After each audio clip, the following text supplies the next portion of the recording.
পাথর প্রতিমার দুর্গাচটি গ্রাম পঞ্চায়েতের রাধাকৃষ্ণনগরে শুরু হলো পঞ্চম দোল উৎসব। শনিবার মায়াপুরের শ্রী চৈতন্য মঠের স্বামী শ্রীমৎ ভক্তি গৌরব শ্রীধর মহারাজের উপস্থিতিতে এই অনুষ্ঠানের শুভ সূচনা করা হয়।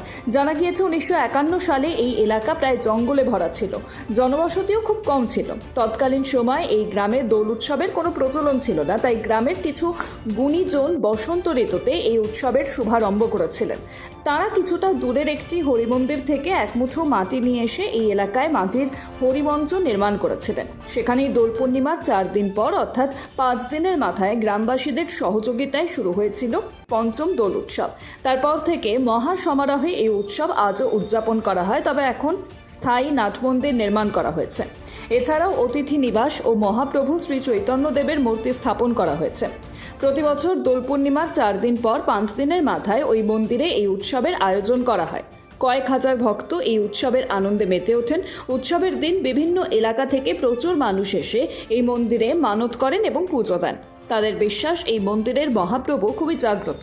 বছর আগে এমনই এক বসন্ত ঋতুতে আমাদের এই এলাকার ধর্মপ্রাণ মানুষের আবেগকে পাথেয় করে এই মন্দিরের প্রতিষ্ঠা।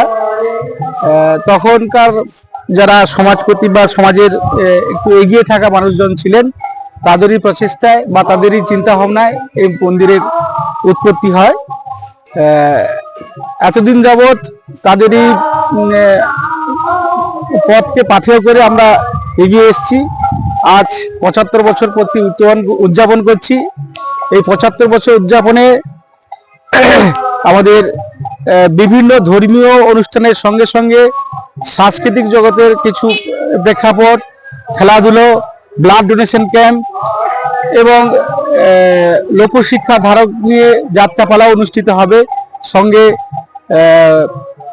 বীরভূমের বাউল নিয়ে আমাদের অনুষ্ঠান অনুষ্ঠিত হবে। এরকমই চলছে। সব থেকে বড় কথা, 75 বছরের স্মারক হিসেবে আমরা আজই এই মুহূর্তে মহাপ্রভু চৈতন্যদেবের মূর্তি উন্মোচন করলাম। চৈতন্যদেবের মূর্তি উন্মোচন করার জন্য সুদূর মায়াপুর থেকে মহারাজ দ্বয় মানে 3 জন মহারাজ এসেছিলেন। তাছাড়াও আপনারা জানেন যে এই এলাকায় সাগরদ্বীপ আমাদের অতি পরিচিত জায়গা। সাগরদ্বীপ এলাকার শিক্ষক মাননীয় শান্তনু গায়ন মহাশয় এই অনুষ্ঠানে উপস্থিত ছিলেন। তাছাড়াও আমাদের এই এলাকার পশ্চিমবঙ্গ সরকারের ডাক্তারবাবু ডক্টর নির্মল কুমার সামন্ত উপস্থিত ছিলেন। তার প্রত্যেকের আরো এছাড়াও এলাকার বিশিষ্ট গুণীজনের উপস্থিতিতে আজকের এই চৈতন্য মহাপ্রভুর মূর্তি উন্মোচন করা হলো। আমাদের এই অনুষ্ঠান আজ 22 ফাল্গুন থেকে 28 ফাল্গুন পর্যন্ত অনুষ্ঠিত হবে।